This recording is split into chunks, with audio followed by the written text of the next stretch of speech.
Buenos días con todos, muchas gracias por la invitación a TIPAD para este gran evento. Es muy bueno que no solo en Lima se pueda centrar eventos de nutrición, sino también se pueda difundir más a nivel de todo lo que es nuestro país. En este momento les voy a hablar de la monitorización de la nutrición.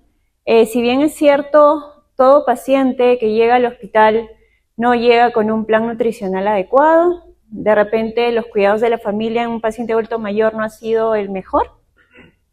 Y entonces nosotros nos enfocamos a un escenario con múltiples patologías de los diferentes pacientes, ¿no? Con múltiples causas que lo han llevado probablemente a la desnutrición previa. Siguiente, por favor. Entonces, al hablar de monitoreo nutricional, enfocado desde el punto de vista de enfermería, ¿qué les puedo decir? Que nosotros tenemos, muy aparte del entrenamiento en las diferentes áreas que nos desarrollamos, entrenar un poquito más el tema del ojo, ¿no? Desde lo que es la vigilancia del estado nutricional del paciente. ¿Por qué llega al hospital? ¿Qué mal lo aqueja? Si es quirúrgico, si de repente es algo clínico que termina hospitalizado en una unidad de cuidados intensivos.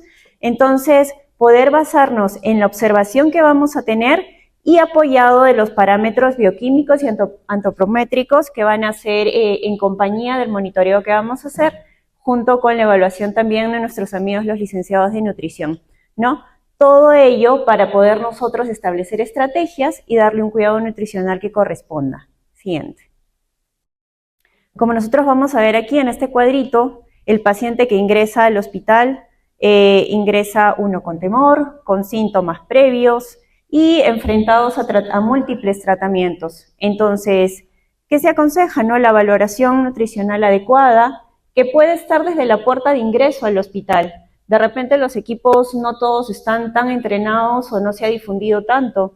El paciente que ingresa por triaje en emergencia probablemente ya debería tener un diagnóstico.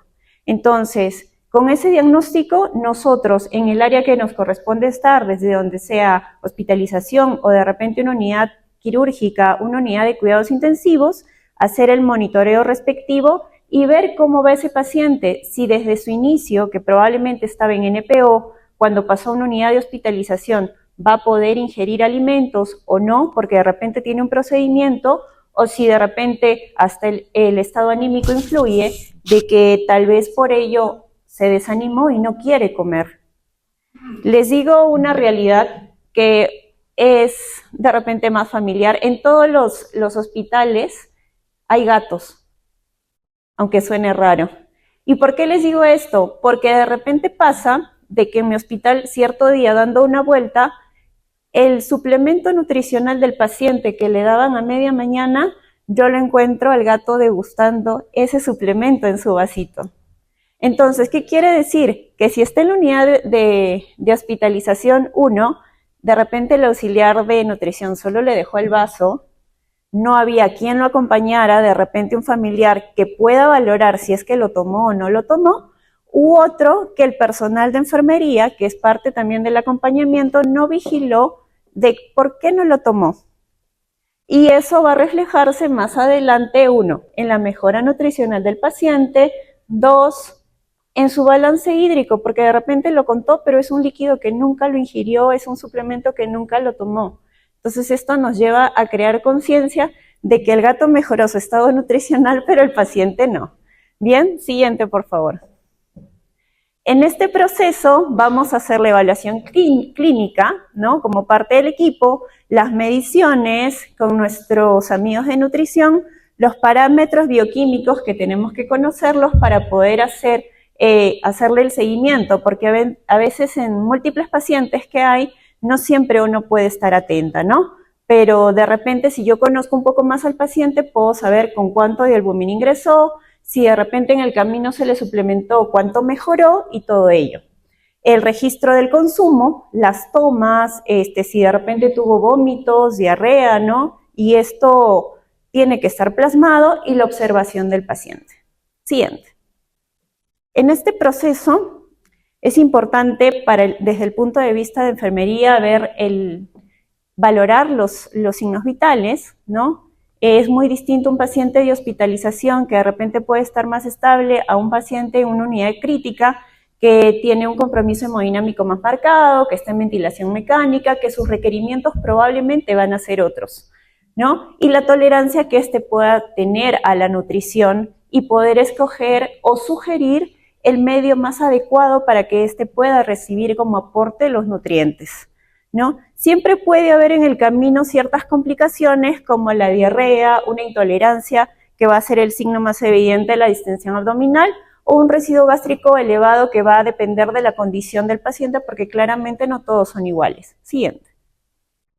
En cuanto a las mediciones, esto, bueno, no lo realizamos nosotros, pero lo realiza el licenciado en nutrición, usualmente acompañado del equipo, ¿no?, de soporte nutricional, y siempre hay que estar nosotros también informados de qué está pasando con el paciente, si de repente en ese peso de ingreso varió mucho al peso previo a una cirugía, ¿no? Si de repente en vez de se mantuvo o hubo mucha pérdida o la pérdida de masa muscular, al menos en el paciente de cuidados intensivos sí, y de repente alguna otra variación, ¿no?, en estos números. Siguiente.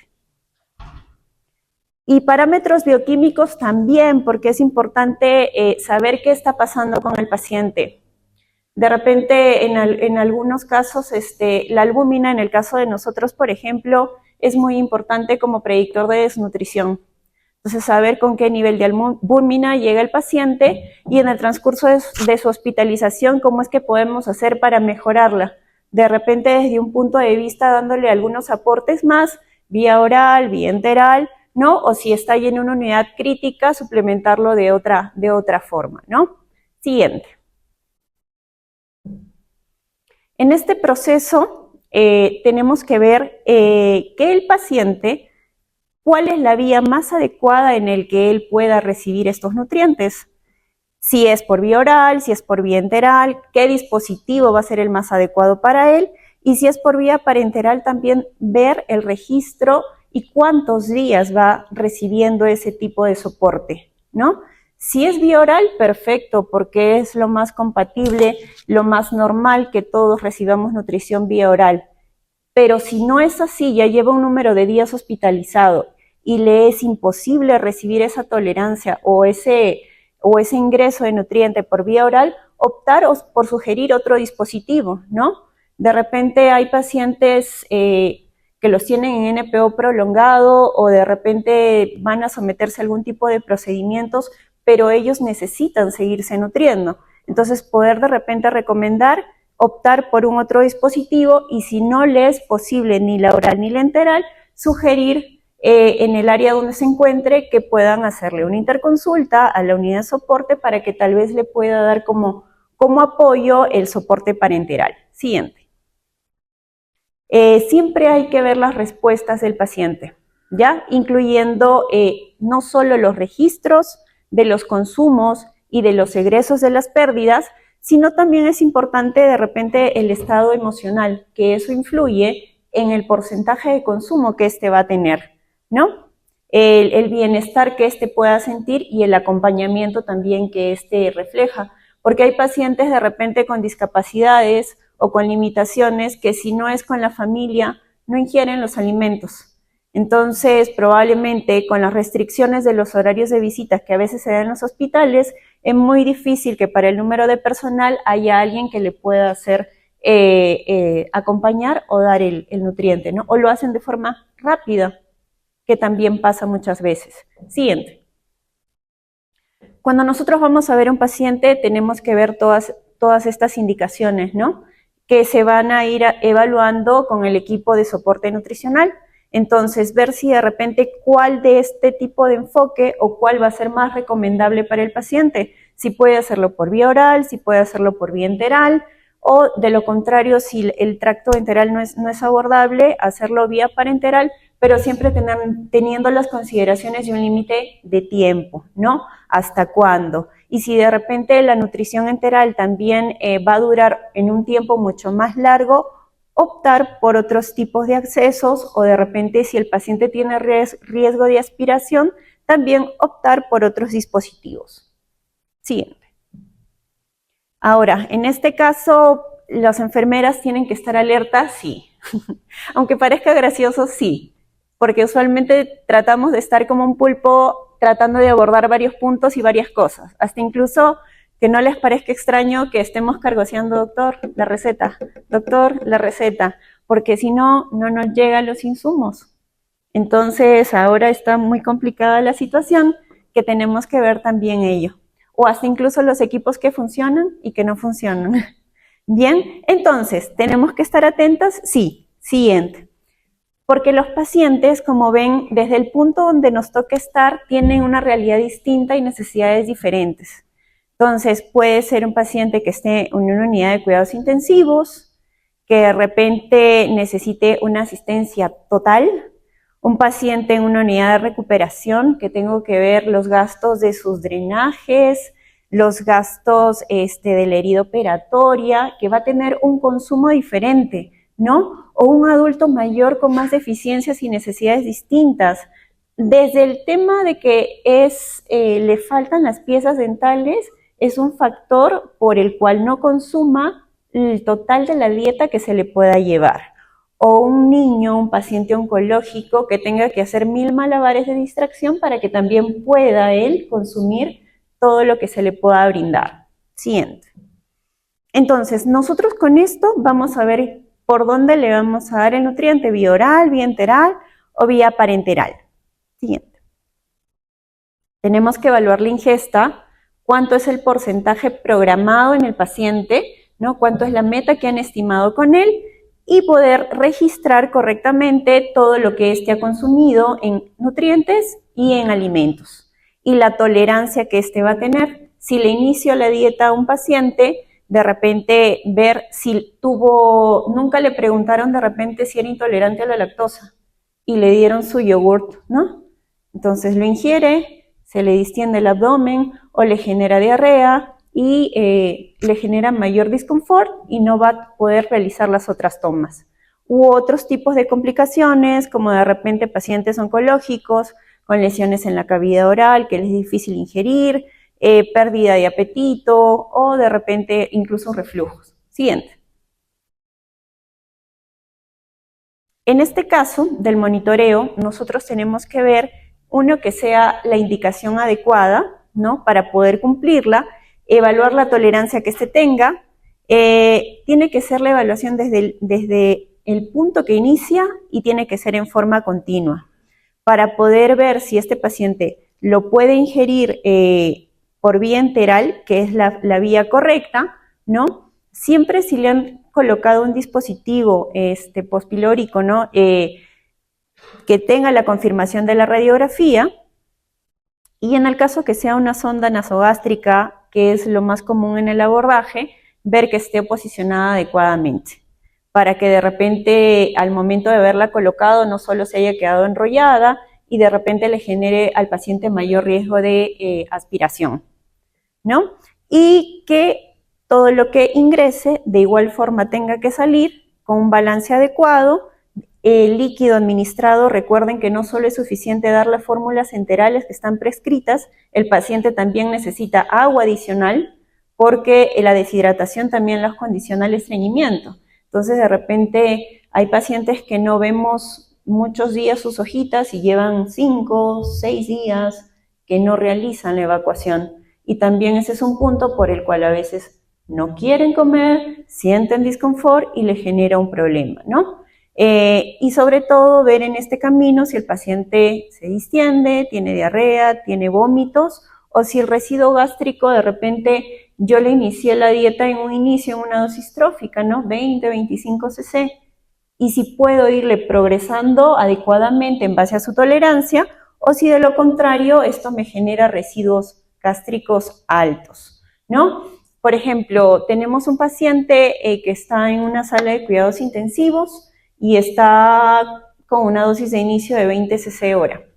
Le controlo yo después de mis primeras 6 horas y tengo un residuo de 500 ml. ¿Qué podría hacer yo con esto? ¿Le progreso más la dieta? ¿O decido suspenderla? ¿Qué haríamos? Vamos. Desde nuestra experiencia, porque es algo que probablemente vemos continuamente en el hospital.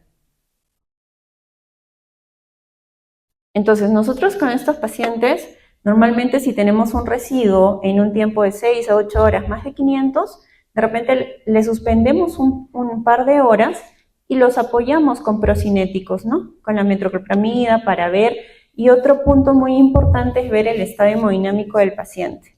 Recuerden, si es un paciente que está con uso de vasoactivos, de repente no es lo más favorecedor en ese momento, ¿no? Y poder suspenderle hasta una nueva evaluación que sea en un par de horas. Ver de repente no hay un buen peristaltismo, de repente ha sido muchos días de NPO, no hay un buen trofismo, entonces eso sí influye bastante. Siguiente. Cuando nosotros vamos a hacer el monitoreo, también tenemos que evaluar la fórmula y el equipo y cómo le vamos a administrar. Esto, en cuanto al aspecto, color y consistencia de la fórmula, es importante. ¿Qué nos pasó en la pandemia? En la pandemia nosotros teníamos mucha restricción de materiales y en general eso creo que nos pasó a todos. Entonces no teníamos las bolsas, no teníamos las espigas y teníamos que resolver cómo poderlo realizar. Incluso el personal era inexperto. ¿Y qué hacían? En afán del apoyo, porque habían zonas muy separadas del hospital, del área COVID y el área no COVID. Entonces entregaban la bolsa, digamos, de 1000, ya llena con un nutriente que le correspondía por día. Es la forma que de repente en ese momento se vio más conveniente, pero les hablo del paciente que recibía nutrición enteral en el área de hospitalización. Entonces, cierto día paseando con el licenciado de nutrición, entonces estábamos viendo entre capacitar y todo, y me decía, mire, están trayendo así los chicos las bolsas, las cuelgan, y en eso estamos por el paciente, no sé, 25, 26, 27, nos íbamos alejando hasta el 30, y el que estaba recibiendo nutrición enteral así era el 24, por decirles. Entonces, cuando llegamos al 30 y ya dimos la vuelta para retornar y salir del ambiente, vimos que el litro de la nutrición habían dejado la llave abierta y se había pasado todo el litro en el paciente. Entonces ahí nos queríamos jalar los pelos los dos, pero puede pasar. Entonces, imagínense, por más que sea isotónica, muy amigable la fórmula, entonces ya le había pasado los 1000 al paciente. ¿Qué hacer? Jalarnos los pelos ya muy tarde, pero educar, ¿no? Educar.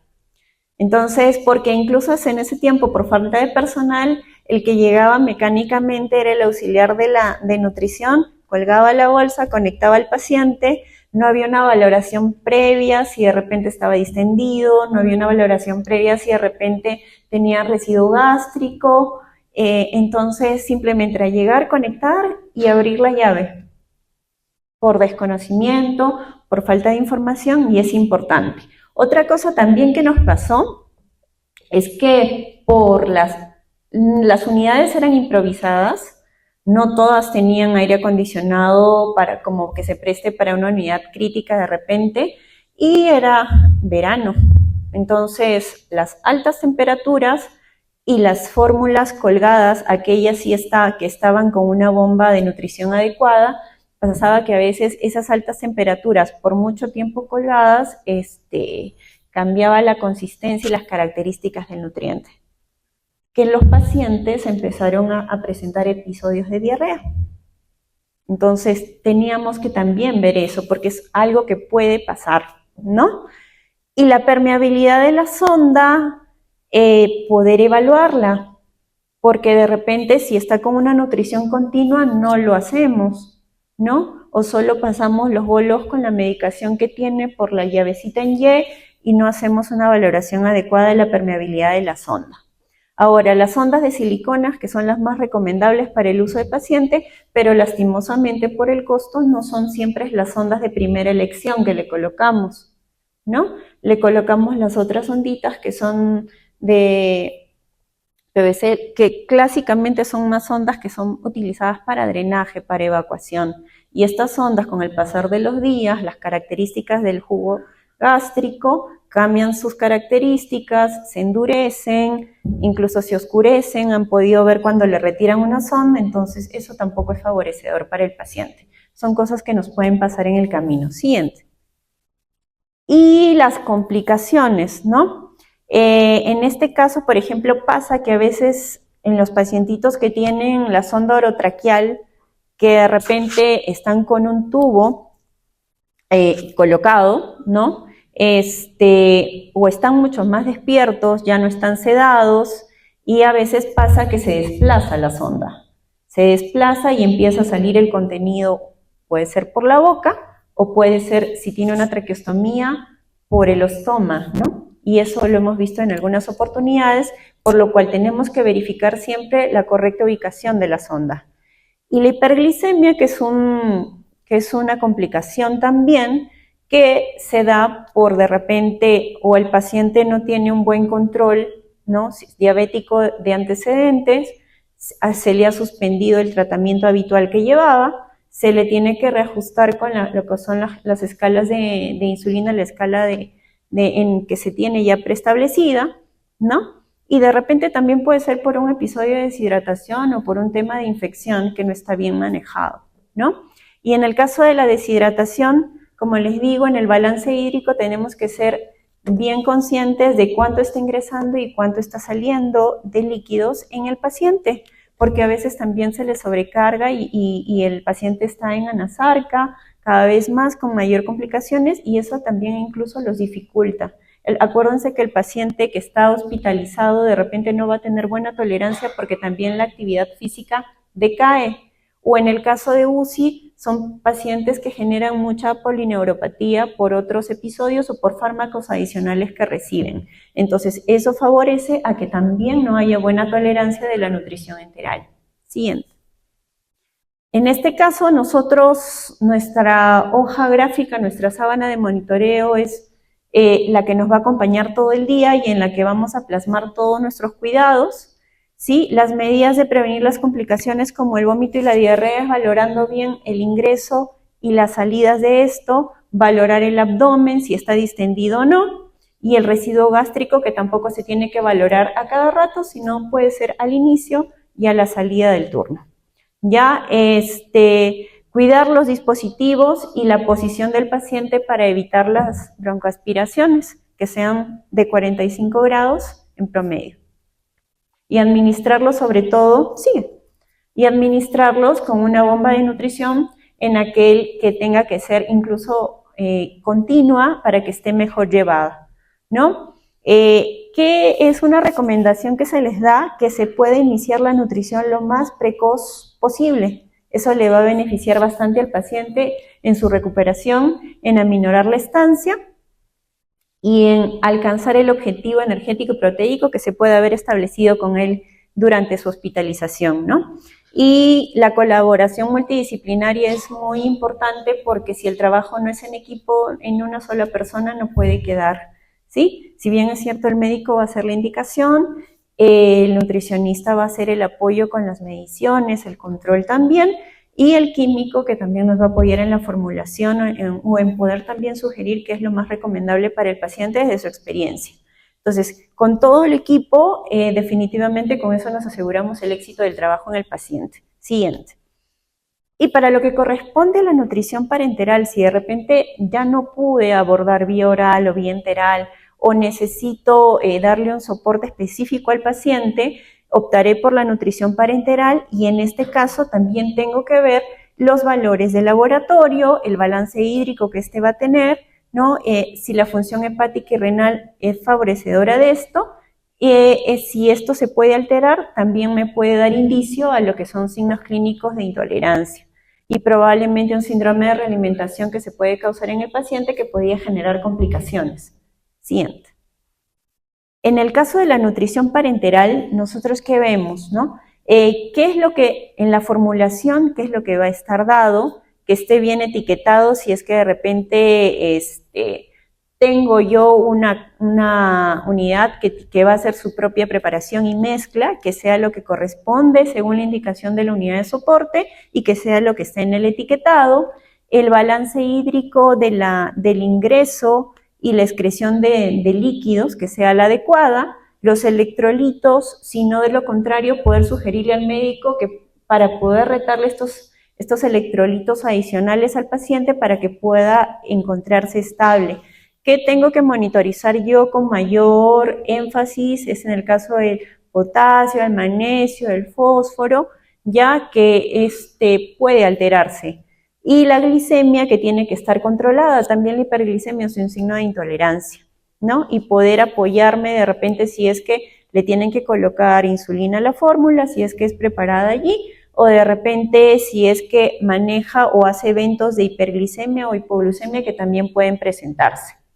En el caso del control de la función hepática, la función renal, que son datos que nos acompañan en el monitoreo, y los signos clínicos que pueden presentarse también adicionales, ¿no? Siguiente. Ahora, la frecuencia del monitoreo igual tiene que ser continua, ¿ya? Y poder ir acompañado de la valoración del paciente en su estado general en forma clínica, ¿no? Con esto yo voy a poder permitirme informar qué tanta tolerancia tiene el paciente al tratamiento nutricional vía parenteral que se le está dando. Si de lo contrario no tuviera o no fuera favorecedor, podría brindar yo ese dato para que puedan reajustar la dosis de la formulación o poder titularlo de una forma diferente y recibir tal vez una modificación en la fórmula, ¿no? Y esto para ayudar a que el paciente pueda tener resultados más favorecedores. Siguiente. Entonces, ¿qué vamos a ver nosotros? Muchas veces vamos a encontrar a un paciente totalmente depletado, de repente es un paciente que ya ha pasado varias cirugías previas, ¿no? Y solamente se le puede dar el soporte parenteral. Entonces es importante que nosotros valoremos todo ello, incluso el tema del peso. De repente si tengo yo una cama en UCI que tiene la balanza, sería importante ver continuamente si es que ha habido pérdida o si es que de repente es a razón de edemas o de retenciones de líquidos. Siguiente, por favor. ¿Qué vamos a hacer? Planificar protocolos. Muchos de repente hospitales o unidades ya tienen guías preestablecidas para poder ir de la mano en lo que es el llevar a un paciente que requiere nutrición parenteral, ¿no? Monitorar los parámetros en los cuales se encuentra el paciente, educar al paciente y la familia. Esto sí es importante, porque el paciente, si bien es cierto, puede haber pasado de una nutrición enteral a parenteral, pero luego vamos a ir también de lo parenteral a lo enteral, y así hasta que logre un correcto estado y pueda ya pasar al abordaje oral nuevamente. Pero esto tiene que ir acompañado de la familia, para que la familia sea consciente también de las necesidades del paciente y de cómo acompañarlo en este camino, ¿no? Y la información, sobre todo de los cuidados que deben de tener, los signos de alarma y los cuidados que lo van a acompañar posteriormente en casa. Siempre en equipo, ¿no? Y la comunicación constante de toda la información que se tenga del paciente para poder transmitirla al resto de los profesionales. Siguiente. En cuanto al balance hídrico, bueno, ¿qué es lo que normalmente nosotros vemos? Que es el registro adecuado de los ingresos, ya pueden ser de los nutrientes, puede ser de las soluciones, de los medicamentos, transfusiones, hemoderivados en sí, ¿no? Y en un determinado periodo de tiempo, ¿no? Y de las pérdidas también, los registros de las pérdidas que pueden ser de repente los drenajes, náuseas, vómitos, las pérdidas insensibles que pueda tener un paciente de repente también febril, o que de repente tenga gastos excesivos de fístulas u otros adicionales, ¿no? Es importante nosotros poder ver esto para las intervenciones en el paciente. Siguiente. Siguiente. Básicamente en esto es el balance hídrico que tiene que estar bien ajustado a cada realidad del paciente para poder nosotros establecer las intervenciones. Siguiente. Ahora, los balances pueden ser positivos y negativos, ¿no? En el caso de ello, vamos a ver nosotros cómo poder informar al médico para que éste pueda tener unas indicaciones según esto y qué es lo que se quiere generar en el paciente. Si de repente es un paciente que queremos que salga de ventilador mecánico y está muy congestionado, el médico verá la indicación de los diuréticos, ¿no? Para que pueda ser más favorecedor a esto. Siguiente. Y en el caso del enfermero, que va a realizarlo correctamente, ¿no? Poder tener un registro adecuado y que este registro del balance hídrico sea fidedigno, ¿no? Y educar también de esta forma a la familia para que el paciente en casa pueda tener un buen registro de sus consumos y de las veces también que pueda evacuar u orinar. Siguiente.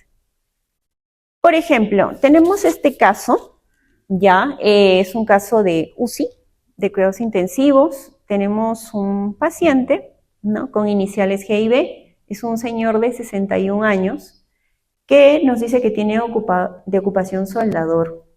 Este paciente pesa en promedio 70 kilos, nos llega a la UCI porque ha tenido, como ven, quemaduras. Es un paciente que estaba realizando sus actividades diarias como soldador y lo mandan y sufre las quemaduras haciendo ese trabajo y acude primero a una IPRES, ¿no? Y en la IPRES, por falta de recursos, lo que hacen es llevarlo al Hospital Sabogal, que es el Hospital Cabeza de Red, ¿no? Y ahí llega por emergencia y lo primero que realizan es el abordaje de la vía aérea, porque recién ahí es que se le da la primera intervención. Lo entuban, ven colocarle un acceso venoso y de ahí pasa a la UCI. Nos dice que pesa 70 kilos, que talla 1,60 m y que tiene una superficie corporal quemada, según su regla de los 9, más de 36%, que se le puede catalogar como un gran quemado. Entonces, en cuanto al soporte nutricional, en cuanto a la valoración y en cuanto al balance hídrico, ¿qué necesidades podría tener este paciente? Ahí ustedes que lo observan. Primero es la impresión de verlo, ¿no? Por la superficie que tiene quemada. Había sufrido también quemadura en vía aérea, ya se le dio el soporte, está en ventilación. Esto es menos de las 24 horas de lo que ha llegado y pasa de frente a la unidad de cuidados intensivos. Entonces, como primer punto es, primero, el médico dejará las indicaciones de una adecuada reposición de líquidos, ¿sí? 2, como ustedes ven ahí al fondo, es no se ve bien, ya. Ahí ya está con su bombita de nutrición enteral. Este paciente va a tener múltiples necesidades, va a estar hipercatabólico, entonces lo primero siempre es iniciarle la nutrición enteral lo más próximo posible a su hospitalización. Y con todo esto, bueno, por suerte, el señor logró ser referido a una unidad de quemados del Hospital Almenara, porque claramente nosotros ahí no contamos con un área de aislamiento en ese momento, pero ya se le está dando el abordaje nutricional desde el primer punto, ¿no? Y poder hacerle la hidratación y los controles adecuados de cómo está su función renal para poder dar también el soporte que requiera. Siguiente. Y esto es otro caso. Ya a ver, ustedes me van a decir. Esta es una paciente con iniciales LSG, tiene 30 años, es joven, ¿no? Y la historia dice que más o menos de su fecha de hospitalización, ha tenido más o menos entre 4 meses dificultad para comer, ¿sí? Baja de apetito, baja de peso, ronquera, y ella tiene ocupación independiente, ¿no? No trabaja en horario específico, trabaja por su cuenta. Ella tiene 30 años, es joven, ¿no? Y aparentemente, según las evaluaciones, le han dado un diagnóstico de úlcera de tiroides. Pesa 50 kilos, ¿sí? Ha bajado en esos 4 meses 10 kilos y talla 1,62. ¿ya? Le han hecho una cirugía electiva, le han hecho una tiroidectomía y le han hecho resección de ganglios. Posala ha salido con sonda nasogástrica y un drenaje de Movac en la zona operatoria. Entonces, ¿qué valoración le podríamos hacer a esta paciente? Es una paciente joven, ¿no? Ahora, en el caso del CA de tiroides, cada vez hay en población más joven. Es una paciente que por sí ya está desnutrida porque ha tenido una pérdida de peso importante de 10 kilos, ¿no? Si bien es cierto, él tenía dificultad ya para ingerir alimentos previamente, pero por eso ahora está soportado con una sonda nasogástrica que se le puede dar la nutrición enteral que necesita hasta que progresivamente del posoperatorio inmediato pueda de repente rehabilitarse un poco más y pueda ingerir de repente ella por vía oral, ¿no? Es importante que de repente desde la parte operatoria, ¿no? Hayan optado por suplementarla un poquito más, hubiera sido lo ideal, ¿no? Igual se le colocó un dispositivo y después de ello ya le pudieron retirar cuando iba gastando menos de los drenes de la zona operatoria y empezar con una dieta que sea favorecedora para ella, ¿no? Se le logró retirar la sonda nasogástrica, empezó con tolerancia de dieta líquida y suplementos y bueno, progresivamente ella ya mejoró y está en proceso ese camino de repente de ganancia de peso y de mejorar su estado nutricional. ¿Sí? Siguiente. Las necesidades que van a tener en el caso de cada paciente va a ser totalmente distinto, dependiendo de diferentes características que ellos van a tener y tal vez también algunas condiciones especiales. Entonces, en ese caso, la terapia nutricional siempre debe ser y se recomienda que sea llevada a cabo por un equipo de soporte multidisciplinario, ¿sí? Que cada uno pueda abordar las diferentes necesidades del paciente, ¿sí? Y que la vía de elección sea la más adecuada en base a las características de y en el caso de que sea nutrición enteral, siempre que el intestino lo permita y pueda ser segura y efectiva. Y en el caso que opten por la nutrición parenteral, debe seleccionarse cuando ya las otras vías se han agotado y que sea la vía más efectiva también para el paciente. Siguiente. Bueno, en este caso, muchas gracias por su atención y nuestros pacientitos pues siempre cuentan con nosotros para que le podamos dar lo mejor de nuestra atención y no se deterioren en este proceso tan difícil que es la enfermedad. Gracias.